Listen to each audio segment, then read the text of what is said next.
A simple teacher was humiliated during her interview at an elite private school. But what they didn't know was that she'd be the one to bring their whole system to its knees. Ivy Sinclair stepped through the glossy black gates of Wellington Preparatory Academy, the kind of place where the children of tycoons and senators roamed polished halls like royalty. She wore a pale pink blouse carefully ironed the night before, a plain black skirt that brushed just below her knees, and carried a thick folder wrapped in plastic like it held her entire career. From the moment she entered the marble-floored reception hall, the first look cast her way wasn't one of welcome. Portraits of outstanding educators through the decades lined the walls, everyone pristine, poised, magazine-worthy. Ivy sat among them, gripping her folder just a bit tighter, whispering to herself, "Let the work speak for itself." The interview began with cold, rehearsed questions. Then came the subtle jabs. Public school, right? Well, Wellington has higher standards. And finally, a cup of tea, accidentally spilled across her documents. No apology, no napkin offered, just a smirk and a quiet jab. Maybe that's a sign you're not the right cultural fit. Ivy walked out, blouse soaked, heart heavy, her shoes clicking against the polished floor as judgmental eyes trailed behind.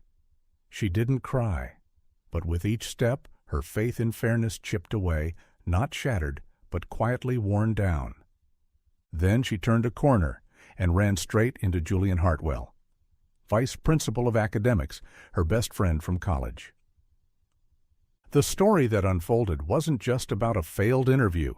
It was about how easily we judge people by appearances, and how some doors open not with anger or revenge, but with quiet strength and credentials no one can deny. Dear viewer, if this is your first time here, let us know in the comments where you're watching from. And don't forget to hit subscribe and tap the bell icon so you never miss your daily dose of life inspiration. Ivy Sinclair, 36, walked up the stone steps of Wellington with a steady rhythm, the kind of walk that didn't demand attention but didn't apologize either. A light March breeze slipped through her low bun, loosening a strand or two. She tucked them behind her ear, eyes fixed on the elegant Edwardian-style building ahead. White stone walls, tall windows, a sky so clear it reflected like glass. She was 10 minutes early, not too early to seem desperate, just early enough to be prepared. She knew what this place was. Wellington Prep wasn't a school. It was a world, where children had chauffeurs, where senators spoke at graduation, and where parents were interviewed more often than teachers. But Ivy hadn't come to impress anyone. She had come to teach. 12 years ago, she started at a small public school outside Cleveland, a classroom with kids from 6 cultures, 7 reading levels, and only 23 tattered books for 30 students. No smartboards, no internet. But there, she learned to turn every lesson into a stage where kids felt their voices mattered. Now she stood before a school that had everything her old one didn't, except one crucial thing, a teacher who saw potential in quiet. She paused at the top step, straightened her blouse, took a breath, not to steel herself, but to let go of whatever prejudice might cling to her. Today, she wasn't a public school teacher. Today, she was just Ivy Sinclair, someone who believed in books, in students, and in her right to be here. The glass doors opened, a lobby of high ceilings, marble floors, and a chandelier that floated like a jewel in midair. The scent, soft, floral, distant. A few people glanced at her, then looked away. It wasn't rude, just dismissive. As if an invisible label followed her, out of place. That was fine. She kept walking, quietly but firmly, and in her mind she repeated a line she often told her 10th graders. It is not our abilities that show what we truly are. It is our choices. And she had chosen to walk in, not with wealth, not with prestige, but with the heart of a teacher and a folder holding 12 unwavering years. Inside the grand lobby of Wellington Prep, everything radiated a kind of silence that felt carefully engineered, like every sound allowed to exist had already been screened for approval. Ivy stepped up to the front desk. Behind it sat a young woman with perfectly coiled blonde hair, beige-polished nails, and a watch that gleamed like it had just been wiped clean. Her white blouse hugged her frame, collar pressed to a crisp edge, lips painted just enough to appear polished. Never bold, never beyond academy appropriate. The woman looked up as Ivy approached, her eyes clear, round, and cold, like a mirror that refused to reflect. "Good morning. I'm Ivy Sinclair. I have an interview scheduled at 10 with the English department," Ivy said, her voice soft but steady. The receptionist didn't respond right away. It took no more than 2 seconds for her gaze to sweep from Ivy's worn flats to her calf-length skirt, then rest a beat too long on the dull folder clutched in Ivy's hands. No frown, no overt judgment, but the pause her eyes took on Ivy's simple blouse said more than 100 words ever could. "Yes, please have a seat over there. Someone will come get you when they're ready."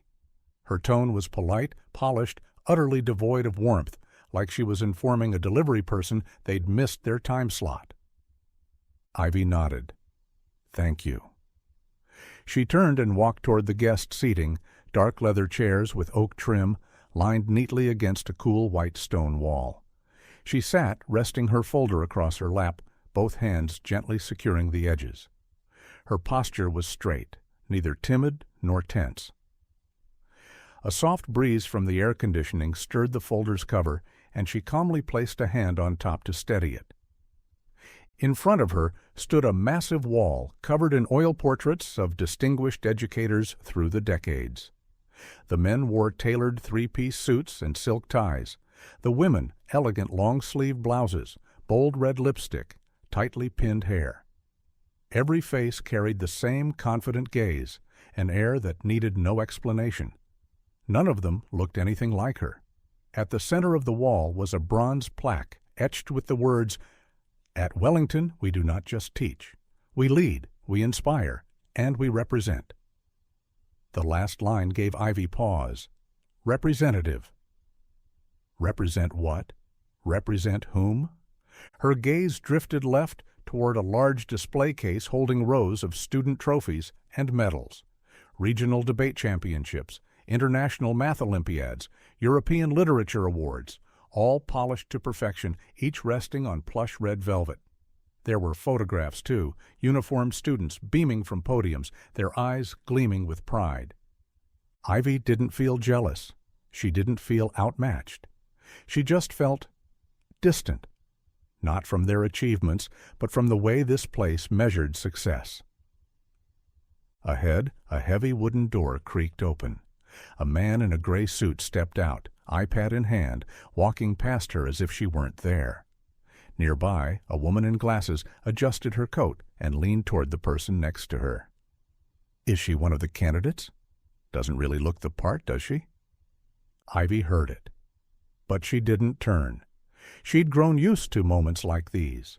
From the day she started teaching in a school where broken desks were propped up with bricks, to the afternoons she bought storybooks with her own money because the library didn't have even a single copy of The Giver. She had learned not to let other people's prejudice settle in her heart. She gently tightened her grip on the folder. Inside were things far more important than appearances. A teaching philosophy rooted in engagement, a proposal on integrating literature and critical thinking, a support plan for struggling students through creative writing, and a letter of recommendation from a former student, now a journalist, at the New York Times. She looked straight at the largest portrait on the wall, an older woman with silver hair standing at a blackboard, holding a copy of Macbeth, eyes burning with intensity, staring directly at the viewer. Maybe someday her picture would hang here too. Maybe not. Either way, she hadn't come to decorate walls. She had come to prove that wherever there are students, there needs to be someone who sees them. A sharp, steady rhythm of heels echoed down the hallway. "Miss Sinclair?" the receptionist's voice called out, this time with a slight softness. Ivy stood, folder in hand, and walked toward the open door. And in that moment, before anyone inside even knew her name, she already knew exactly who she was. The heavy wooden door creaked open, slow and deliberate, like a gesture meant to say something without words.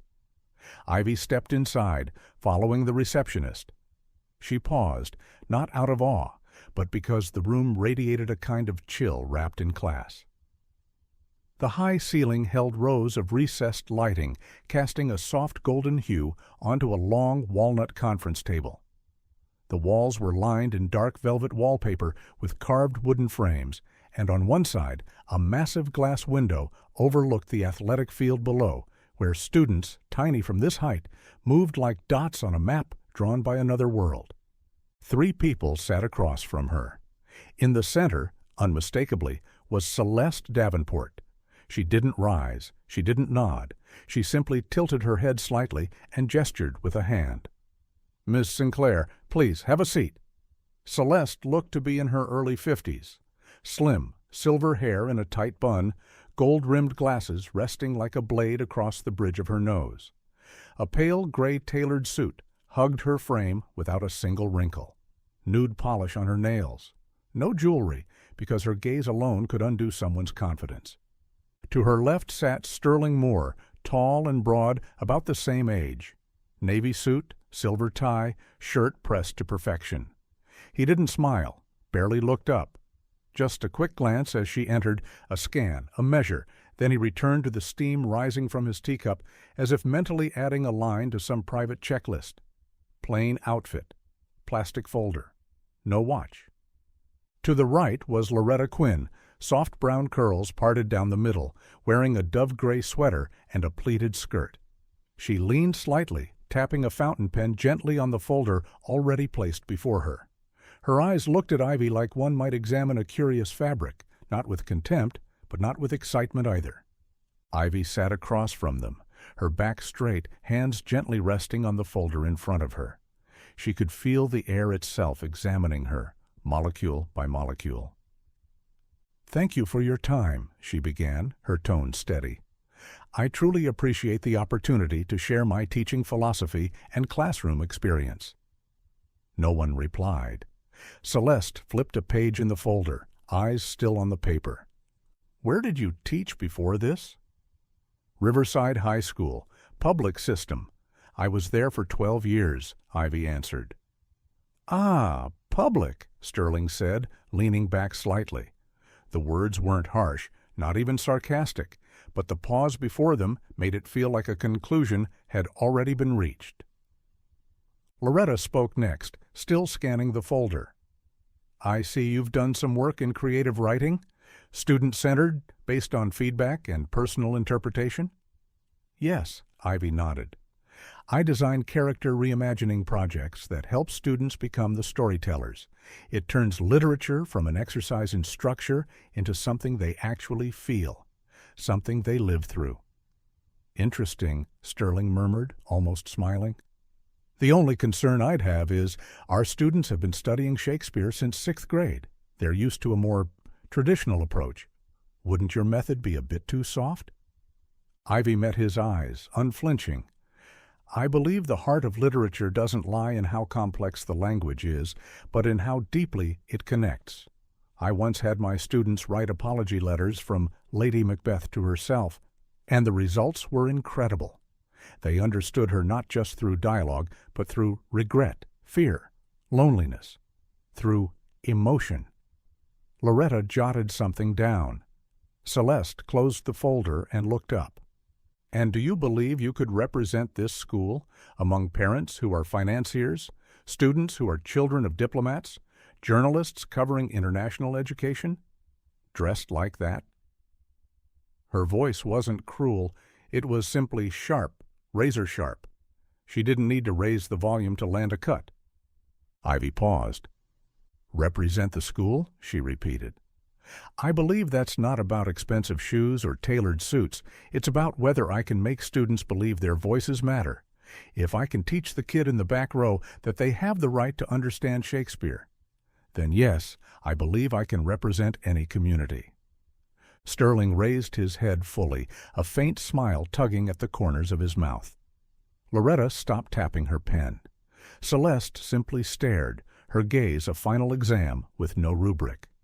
The room held its breath for a long, quiet moment. Ivy didn't sigh. She didn't shake. She just looked back at them, without fear, without apology, as if she had walked in knowing all along that she had nothing to lose, except the chance to make things fair.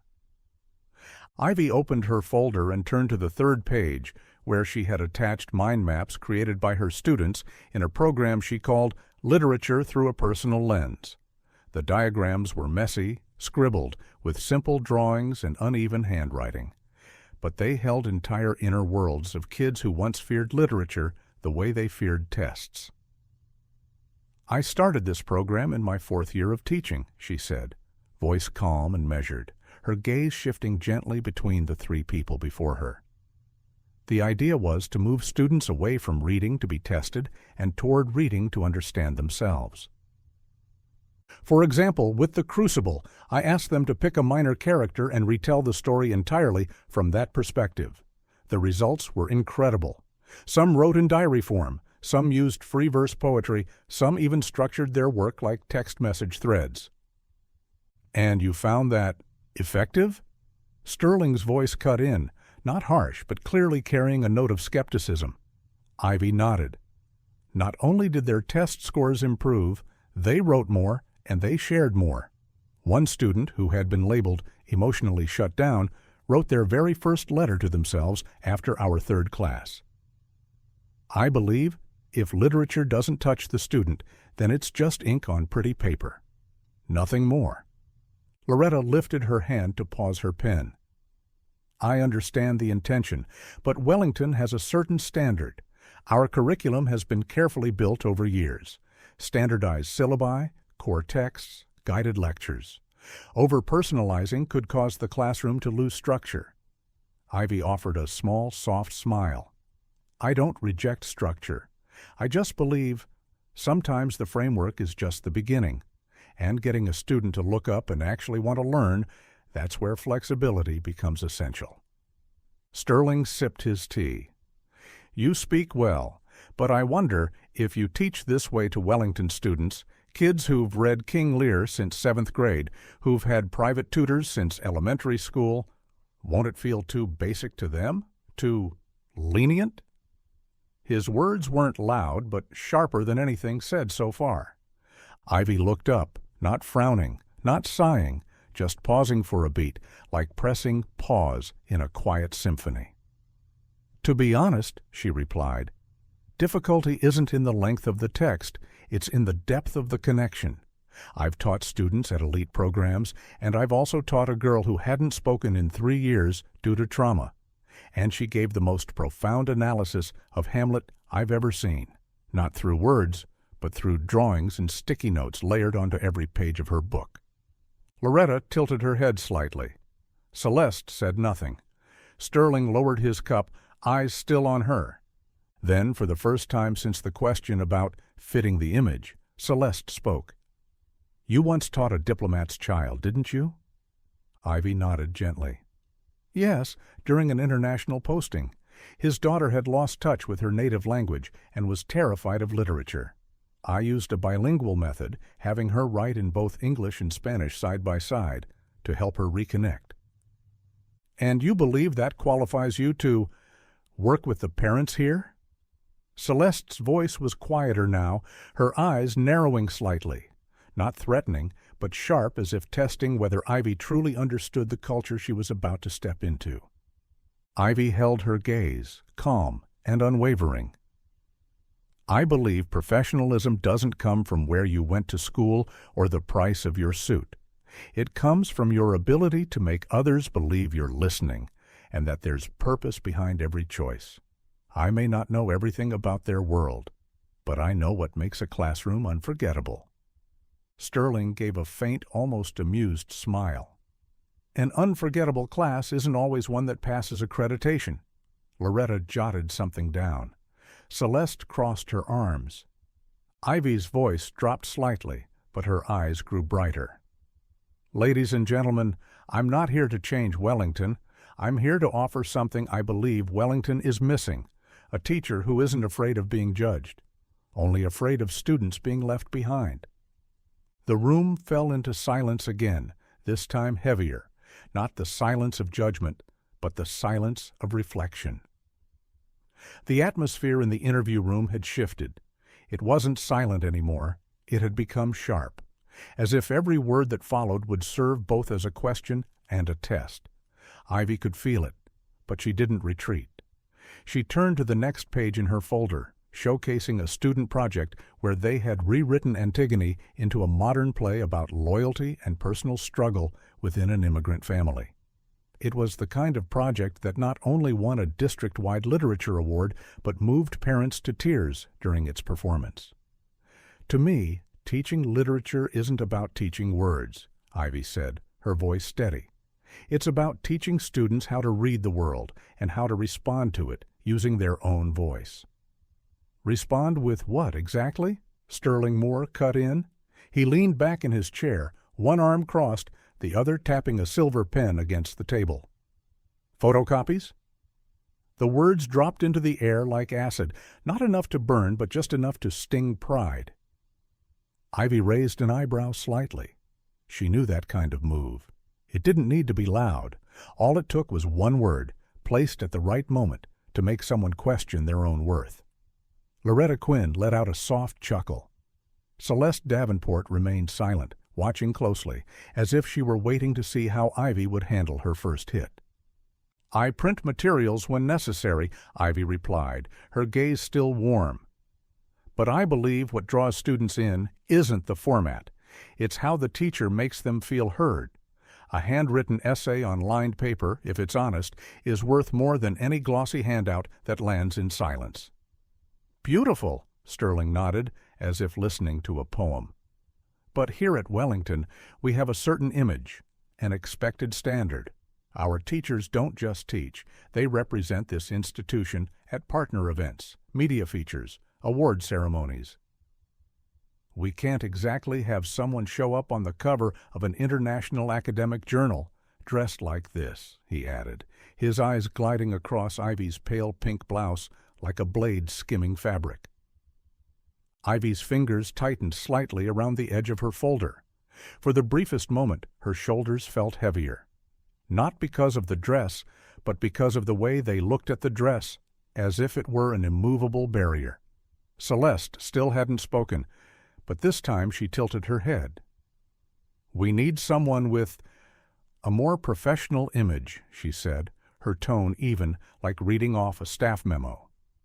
Not just to ensure academic quality, but to maintain the Academy's public branding. I understand, Ivy said softly.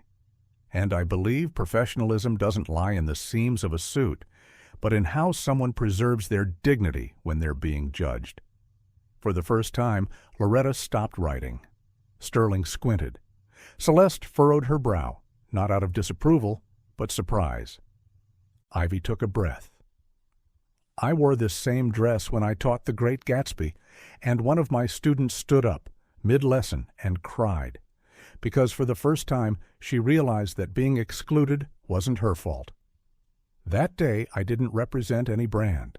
I represented one thing only, that a teacher can be remembered, not for what they wear, but for what they awaken in others.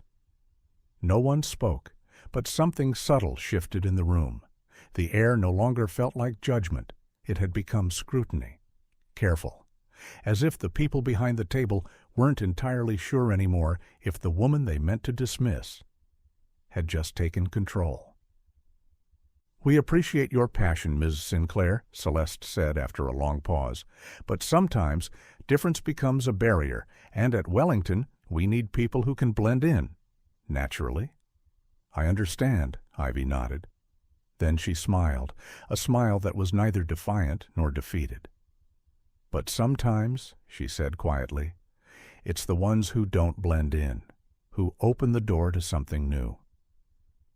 The air in the room seemed to have settled after Ivy's sharp, composed reply. But in truth, it was the kind of stillness that came before a final spasm, like a system desperately clinging to the last scraps of its polished veneer. Sterling shifted his legs, crossing one over the other. The gesture was subtle, but in his eyes a cold glint appeared, like something had just clicked into place. Celeste laid her pen down and closed Ivy's folder without flipping another page. "I don't think we need to continue any further," Loretta said, speaking for the first time. Her voice was sweet, but cold, like tea left to sit too long. Ivy remained seated. Her hand rested on the folder, her palm no longer warm. "Before we wrap," she said, "may I share a sample project on integrating literature and critical thinking? Just a few pages where students rewrote classic characters from their own perspective." She opened the folder, gently pulling out the clipped set of pages. "Oh, of course," Sterling replied, his tone suddenly disarmingly pleasant. He reached for the half-full cup of tea on the table, a motion that seemed perfectly natural, if not for the deliberate angle of his wrist. In what felt like slow motion, Ivy saw it, the cup tilting, the deep brown liquid spilling over the edge, spattering onto the open papers, bleeding into the pages like blood on snow. Then, a crash. The cup hit the table edge, flipped, and cascaded over the rest of the documents, pooling along the edge. 3 seconds of absolute silence. Sterling lifted his hand, his lips curling into a vague smile. "Oh dear, clumsy me. My sincerest apologies." No one stood up, no one moved to help, no napkin was offered. Only Celeste turned slightly to glance at Loretta, who gave a small nod, like they had just confirmed something unspoken. Ivy remained seated. Tea dripped quietly onto her skirt. The pages in front of her had gone from white to deep gray, ink bleeding into blurred shadows. Marks of tea, marks of ink, marks of silence. I'll call someone to clean that up," Sterling added, gesturing vaguely but still not moving. Ivy slowly laid the soaked folder back down on the table. Her fingertips smoothed one of the crumpled pages, like offering a final touch to a pride that had just been drowned. "Would you like to change?" Loretta asked, voice so soft it rang false. "Maybe. This is all just a bit too much. Sometimes small accidents show deeper misalignments." Celeste said nothing, but her gaze had shifted, no longer evaluative. It had become something between pity and resignation. Ivy wiped at the folder with the lone tissue on the table. It was a futile effort, but still, she did it. Because even in ruins, there was dignity in trying to preserve what mattered. "Thank you for your time," she said at last, her voice low, not cold, not smiling. "Even though the folder's ruined, at least I had the chance to say what I came to say." Sterling shrugged. "We'll take it under consideration." "No need," Ivy cut in gently. "I think I've already heard everything I needed to." And with that, she stood, turned, and walked out of the room. The door clicked shut behind her. That sound, soft, final, wasn't the end of an interview. It was the end of believing that fairness was something those in power still knew how to recognize. The interview room door clicked shut behind her with a soft snap. But to Ivy, it sounded like the lock of a vault, firm, cold, and absolutely sealed. She stood still for a few seconds, still clutching the soaked folder in her hands. The pages had begun to stick together, curling at the edges, peeling like they too were recoiling from the sting. The tea had soaked through her pale pink blouse, leaving a blotch one shade darker that clung to her stomach, obvious even to the least observant eye. Ivy didn't wipe it. She had no napkin. She simply stood up straight, adjusted her grip, and began to walk. The hallway of the administration wing was tiled in handcrafted mosaic, tiny pieces arranged into the school's crest and famous quotations. On the left, glass panels opened to the courtyard. On the right, brass plaques marked the names of conference rooms: the Elms Room, the Churchill Hall, Wellington Honors Board. Her footsteps echoed light but clear. Click, click, click. Steady, unfaltering. even though inside her chest something was breaking. Not loudly, just deeply. Teachers passed by, students rushed between classes, some glanced at her, then quickly looked away. No one said anything, no one asked, no one offered help. Ivy didn't blame them, she understood. This place didn't encourage interference. At Wellington, even compassion had to be curated, even silence had to be dignified. Her blouse clung tighter now, cold fabric pressing into skin like a quiet reminder. You were humiliated, and everyone saw it. No one needed to say it. It was in the sidelong glances, the small clicks of the tongue, the half-hidden smirks behind glass doors as she passed. At the end of the hall, she caught sight of herself in a tall mirror, one shoulder of her blouse askew, ink smudged on her hand, her reflection unfamiliar enough that it took her a full second to recognize it. That's me. I was just humiliated in front of 3 people. And none of them thought it was wrong. She stopped. Set the folder down on a long bench by the wall. Her fingers trembled, just slightly. Not from fear, not from rage, but from something deeper. Loss. Not the loss of a job. The loss of something she had held on to since she was 23 years old. The belief that in education, being good should be enough to be heard. Ivy drew a long breath, holding back tears. Her eyes were red now, but the tears stayed pinned just at the rim, like one of her students once said. "You're like a full glass of water, miss. We all know it's full, but you never let it spill." She sat down, hands on the edge of the bench, chin tilted forward. And in the grandest institution of learning she had ever stepped into, a teacher curled quietly into the shadow of herself. Then, suddenly, a voice behind her. "Ivy?" She looked up, turned. A tall man in a slate shirt with rolled sleeves and a loosened tie was hurrying toward her, a stack of papers in hand. But when he saw her, the urgency dropped from his face. Julian Hartwell, academic vice principal, and her closest friend from college, the one who used to split late-night library hours with her, sipping watery coffee and dreaming about changing the education system. What are you doing here?" he asked, startled, eyes catching the tea stain across her shirt. Ivy didn't answer right away. She looked at him as if trying to confirm, "Am I imagining this? That someone here actually sees me?" "Interview," she finally said. "English department." Julian glanced at the folder on the bench, creased pages, blurred ink, the clear stain of tea. "What happened?" he asked, his voice lower now. Not like someone noticing a mess, but someone noticing a wound, on ethics, not skin. "An accident," Ivy murmured. Then, suddenly remembering where she was, she let out a soft laugh, a sound both tired and bitter. Or maybe it was a sign from the universe that I don't belong here. Julian didn't laugh. He just looked at her. And in that look, Ivy saw something she hadn't seen all morning. Something that didn't need words to be felt. Recognition, understanding, the kind that sees through the damage and still sees the person. Julian Hartwell didn't ask anything else for the next few seconds. He just stood there, eyes fixed on Ivy like he was reading a report he never wanted to see. His old friend, a passionate, talented teacher, now sitting alone in the corridor of a school she once believed was worthy of her devotion. "I didn't know you were applying today," he finally said, his voice lower and slower than usual, a far cry from his usual brisk tone. "If I'd known, I wouldn't have let you walk into that room alone." Ivy shook her head slightly. "Because I didn't want anyone helping me out of familiarity. I thought, if they saw my real ability, things would be simple." Julian looked at her for a moment, then bent down and picked up the folder, still damp and misshapen.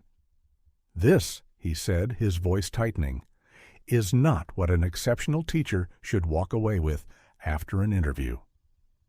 "Julian?" "No," he cut in, his eyes flashing with the sharpness Ivy remembered from their university debates. "I'm the vice principal of academics here, Ivy, and letting something like this happen. That's on me." Ivy didn't speak. She knew Julian, always direct, always fair, never one to back down. But this time there was something in his voice that made her feel a little less alone. "You know who was on the panel?" Julian asked, though it was clear he already knew the answer. "Celeste Davenport, Sterling Moore, Loretta Quinn." Julian closed his eyes for a beat, like swallowing something bitter. Those three, each their own style, but all from the same world. They live in the belief that if you don't look like them, you don't belong. And if you come from public school, wear a pale pink blouse and carry black and white printed handouts. Ivy gave a faint smile. The rest didn't need saying. Julian tightened his grip on the folder. "Come with me." "Where?" "The main conference room, right now." "Julian," Ivy hesitated, "I don't want to use your name to fight this. I just want to keep what dignity I have left." Julian turned, and for the first time, his eyes softened. "You've already kept your dignity. What's left now is making sure this school keeps its honor. If Wellington lets a teacher like you walk away in tears and soggy paper, it's not you that needs to reflect. It's them." Ivy looked at him for a long moment. Then finally she stood. The conference room wasn't any different from before. The lighting hadn't changed, the people inside hadn't changed, but the atmosphere had shifted entirely. Celeste Davenport was in mid-conversation with Loretta when the door opened. She looked up and froze at the sight of Julian stepping in first, holding the tea-stained folder with Ivy behind him. Still Ivy. Same wrinkled blouse, but her eyes no longer held quiet endurance. They held calm weight. "We need to talk," Julian said, his voice steady but ice-cold. "Now, immediately." Sterling sat upright. Loretta set her pen down. Celeste maintained her poised posture, but her eyes narrowed, guarded. "I don't think this is an appropriate time for a—" Celeste began. "She was an applicant for the English department," Julian interrupted, "and one of the most capable educators I've worked with, even indirectly. I want to know what led to someone like her walking out of an interview like that." No one answered. Julian placed the folder on the table. The papers were still damp, edges curled, ink faded. "This is all that's left from that interview? A cup of tea spilled over 12 years of teaching?" "We didn't intend," Sterling began. "It was an accident," Loretta added. "We didn't mean for it to happen." Julian turned to Ivy. "Do you want to tell them?" Ivy looked at the three of them. Then she nodded, slowly. No outrage, no accusations. Just the truth. And the composure of someone who no longer had anything to lose. The boardroom fell silent, as if someone had turned off the sound. Ivy stepped toward the empty chair beside Julian, but didn't sit. Instead, she stood tall, both hands resting lightly on the back of the chair. Her gaze moved across each person at the table, Celeste, Sterling, Loretta, not with defiance, but with the quiet clarity of a teacher addressing students. Not dismissive, not accusatory, just present. Julian gave her a small nod, a signal that said, "You can start whenever you're ready, and I'll be right here, listening all the way through." Ivy began, her voice calm, unnervingly so. "This morning's interview started like most. Questions about my background, my lesson plans, how I connect literature to students' lives." She paused. "And then it stopped being about teaching." Sterling shifted slightly in his seat, but said nothing. Ivy went on. "First came the remarks about my background, that I taught at a public school, that my students wouldn't understand Wellington's value system. Then comments about what I was wearing, about the fact that I used black and white handouts instead of glossy designed material. That wasn't a conversation. It was prejudice disguised as professionalism." Loretta folded her arms gently. Her eyes flickered, perhaps forgetting Ivy remembered every word. "I kept going," Ivy said. Her voice wasn't loud, but it carried weight. I thought if I stuck to my content, they'd see the value in what I brought. I tried." She tightened her grip slightly. Julian leaned forward, about to speak, but Ivy gave a small shake of her head. She wasn't finished. "And then, just as I was about to share a student project where they rewrote the Crucible from a personal lens, a cup of tea spilled all over my folder." Sterling opened his mouth. "I already said that was an accident." "And I'm not accusing anyone," Ivy interrupted, gently but firmly. "I'm just stating facts. No one in that room looked surprised. No one rushed to help. No one offered a napkin. And no one asked me, 'Are you all right?'" The room deflated. Even Celeste, whose posture had been picture-perfect all morning, leaned back ever so slightly, as if Ivy's gaze had knocked something out of alignment. "The only thing that was said," Ivy continued, was, "Maybe this is a sign we're not the right fit." Julian leaned forward. "Ms. Davenport, Mr. Moore, Ms. Quinn, is that what Wellington stands for?" he asked quietly. "Is that the culture you want to represent?" Celeste folded her arms. She looked at Ivy, then Julian. Finally, she said, "We have a responsibility to uphold the image of this academy. Candidates must understand, not all differences align with our culture."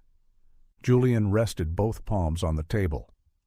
"And does that culture permit passive humiliation? Does it evaluate a teacher based on a blouse instead of a resume? Does it spill tea on 12 years of teaching and call it a mismatch?" Sterling responded, voice sharp. "She wasn't dressed professionally, and in education, presentation matters." "Then let me ask you," Julian said, his tone low and cutting. "How many great teachers have we turned away just because they weren't wearing a Swiss watch?" Silence. Ivy finally sat down, her body touching the seat for the first time. "I didn't come here to accuse anyone," she said. "I came here hoping for one thing, to be seen with fairness, to be judged by what I've spent my youth building, not by a label stitched into my clothing or a name etched on a hallway plaque." Julian looked at her, not as a friend, but as an ally. "And the real tragedy," he said slowly, "is that Ivy Sinclair didn't get that, even though she deserved it more than most." Loretta lowered her eyes. Sterling said nothing. Celeste held her gaze, but for the first time that morning, she didn't reply. Ivy took a deep breath. She didn't cry. She wasn't looking for an apology. Because sometimes the most powerful way to expose injustice is simply to recount it, quietly. The boardroom had lost its usual composure. There was no more gleam of confidence reflected from the glass windows, only a heavy, compressed silence, like the room itself had tightened in response to the words just spoken. Julian leaned slightly forward, arms crossed. His voice wasn't raised, but every word was sharpened like a blade honed for clarity. "Let me make this clear, so no one here can sidestep what we all need to face. A teacher with 12 years of experience, a woman who's helped students earn Ivy League scholarships, who's written district-recognized curricula." She was dismissed, not for her qualifications, but for wearing a simple dress and for bringing teaching materials that weren't printed on glossy designer paper. And when she tried to defend her dignity with her work, what she got in return was a spilled cup of tea, a few subtle jabs, and a final nod that said, "Not a fit." Sterling narrowed his eyes. "You're blowing this out of proportion, Julian." Julian turned toward him, not angry, just entirely free of pretense. "Then tell me, what would you call it? A joke? An accident? Or a convenient tactic to eliminate someone who didn't look the part?" Loretta slowly set her pen down and folded her hands. She didn't speak. Maybe she knew. Everything that needed to be heard had been heard. And anything said now would be an excuse. And excuses don't erase damage. "Celeste?" Julian turned. "You chaired the interview. What does this say about how Wellington evaluates its candidates?" Celeste remained upright, but the stiffness in her face had softened. And for a fleeting moment, Ivy saw something in her eyes. Not fear, but exposure. "Julian," she said slowly, "at this level of academia, there are standards we can't overlook. I don't deny Ms. Sinclair's credentials, but when someone walks into a space like Wellington, they must understand what they're representing." "And if that means being judged for a blouse that doesn't shine," Julian replied, "then maybe those standards are betraying the very values we claim to uphold." Sterling let out a short breath. "We need people who understand the culture here." "She does," Julian said, "maybe more than the three of you." This time Ivy spoke. Her voice was soft but unwavering. "I didn't come here to fix Wellington. I came here to teach, to students, not to a dress code." Loretta exhaled, barely audible, but something in her face said she knew Ivy wasn't exaggerating. Julian straightened. He didn't need to reference a resume. He looked at the person in front of him. "I'm recommending a full review of this morning's interview, and I'm calling for the immediate suspension of Mr. Moore and Ms. Quinn from all recruitment duties until a formal ethics evaluation is complete." Sterling stood up. "You don't have the authority—" "I'm the vice principal of academics," Julian cut in, voice firmer than it had been all day. "And it's my responsibility to protect Wellington's reputation, which, by the way, is not defined by honor boards or dress codes, but by how we treat people. And with that authority, I'll be submitting a full report to the Board of Trustees." For the first time, Loretta lifted her head. "Julian," she said quietly, "maybe I've gotten too used to what qualified looks like. Maybe I wasn't fair. But Sterling—" "Spilling tea is not a standard," Julian replied. "It's harm, and it happened, on your watch." Celeste rose to her feet. "I believe," she said, "we should adjourn this meeting. I'll file my report by end of day." Julian didn't smile. He gave a small nod, then turned to Ivy. "Would you like to say a final word?" Ivy looked at each person at the table. Her gaze no longer carried pain, no longer expectation. Only one thing remained: clarity. "I don't want favors," she said. "I just want every teacher who walks through that door, whether in a tailored suit or a plain dress, to be seen through a fair lens. And if Wellington can't do that, then maybe it's not the teachers who need to change. Maybe it's this place." The room, after Ivy's final words, seemed sealed shut by silence itself. No one argued, no one pushed back, because there was nothing left to defend. Julian looked at each of them, not as a colleague now, but as someone standing for principle. "Mr. Moore, Ms. Quinn," he said, voice steady and deliberate, like each word was a tolling bell. "Effective immediately, I recommend both of you be suspended from all teaching responsibilities at Wellington until the Board of Professional Ethics has fully reviewed this matter." Sterling shot to his feet, face flushed, about to speak, but Julian raised a hand. "Don't respond. This isn't a verdict.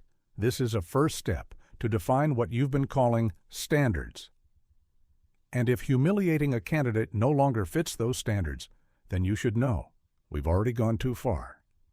Sterling sank back into his chair, jaw tight, eyes burning, but he said nothing more. Perhaps even he knew anything he said now would only further reveal what should have stayed hidden. Julian turned to Loretta. "Ms. Quinn, you didn't do anything, and that's exactly the problem. You didn't stop it. You didn't speak up. You sat there, watching, taking notes. I don't question your academic capability, but today you forgot something essential. Teachers are not just evaluators. We're guardians of the ethics in education, and you stayed silent when someone should have stood." Loretta lowered her head. She didn't reply. For the first time all morning, Ivy saw something in her expression, a trace of remorse, not loud, not dramatic, but real. Julian turned to the last one. "And you, Miss Davenport?" Celeste raised her chin. Her expression was still composed, but her eyes had shifted, no longer looking down from above, but facing the quiet possibility of being removed. "You didn't spill the tea, you didn't mock her, but you led the interview, and when everything happened, You didn't intervene. You didn't redirect. You didn't protect fairness. I'll be filing a formal recommendation to remove you from the recruitment board, at least until a full review of your conduct in hiring processes is complete." Celeste didn't object. No one in the room objected. Because everyone knew truth doesn't need defense, but silence in the face of injustice must be called out. Julian turned, pulled a set of documents from his bag, and quickly signed them before placing a copy in front of each person. "These are formal notices of temporary suspension, effective as of this afternoon. I've already sent digital copies to the board and to the school secretary." Loretta quietly signed. So did Celeste. Only Sterling hesitated, but even he signed, without a word. As the three rose to leave, Julian nodded once. "There will be a follow-up session with the Board of Ethics next week. I hope by then we'll be hearing more honest voices." The three walked out without looking back. But Ivy knew every step they took was its own form of reckoning, not because they lost their titles, but because, for the first time, they were forced to face themselves. The room was quiet now, just Ivy and Julian remaining. No one spoke for a few seconds. Then Julian walked back to the table and pulled a small envelope from his inner pocket. He placed it in front of her with a quiet smile. "Job offer." Ivy looked at the envelope. She said nothing at first. The feeling inside her wasn't joy. It was something quieter, like the stillness after a storm when all you can hear is your own heartbeat. "You earned this," Julian said, "not because of what just happened, but because of what you've always believed in every conversation we ever had back in the library, senior year." Ivy looked at him. Her eyes were wet, though no tears fell. "Thank you," she whispered. "But you know what makes me happiest? It's not the offer. It's realizing that justice can still happen, even in a place where I thought it had no space left." Julian nodded. He understood. And in that moment, Ivy knew. She hadn't just reclaimed a job. She had forced a system to reckon with itself. The next morning, Ivy Sinclair returned to Wellington. She didn't walk through the white stone gates with the nervous energy of the day before. Today, her steps were slower, firmer, not because she had the job, but because she understood more clearly than ever. She was walking into this place as herself, not asking for permission, not seeking approval, simply because she belonged. She no longer carried a heavy folder, just a small canvas bag with a pen, a copy of To Kill a Mockingbird, and a blank notebook. The only thing she didn't bring was fear.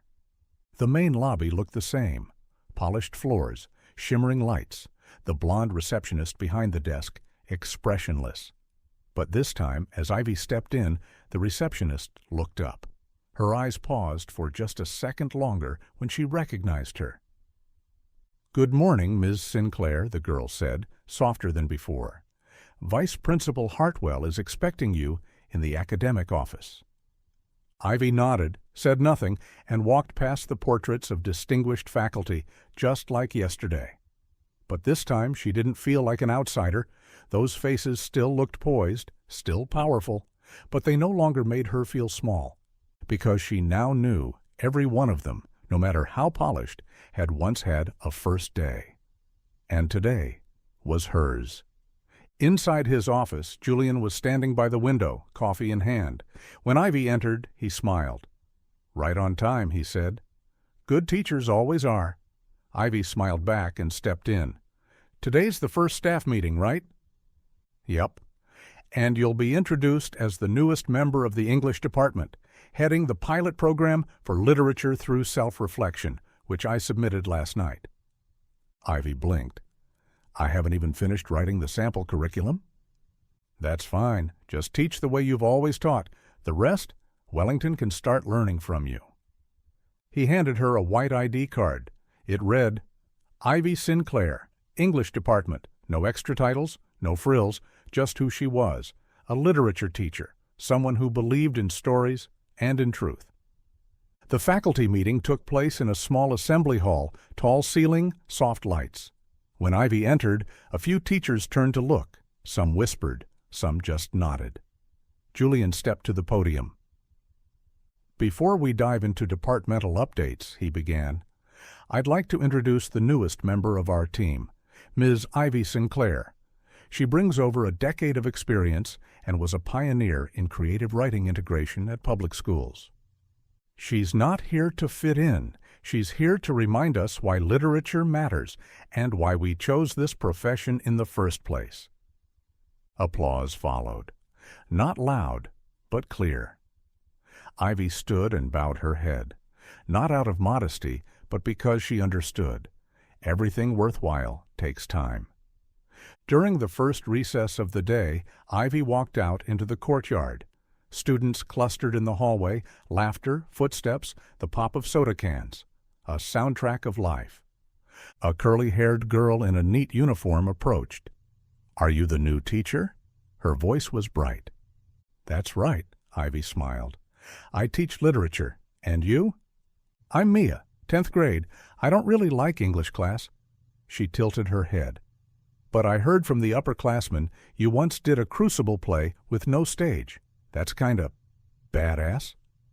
Ivy laughed. "Badass enough to give English another shot?" "We'll see," the girl shrugged playfully. "But probably, yeah." Ivy stood still.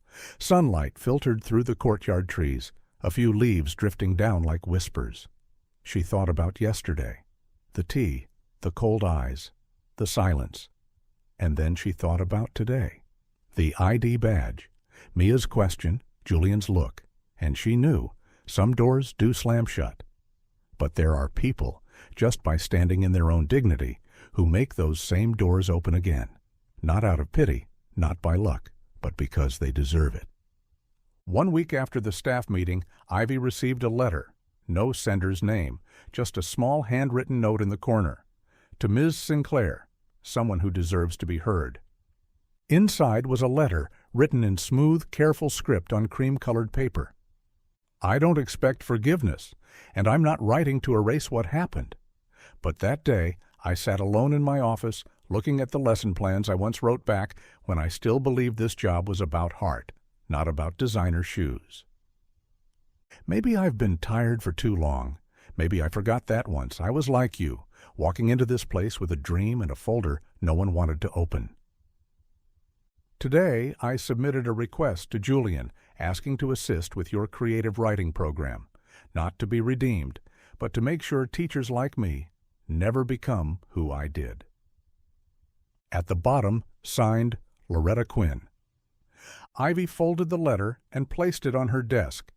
She didn't know if others would forgive Loretta, but she knew this: change, even late, is always better than silence. And what about you? If you were Ivy, would you take that hand or keep your distance? Let us know in the comments. Kai truly wants to hear your take.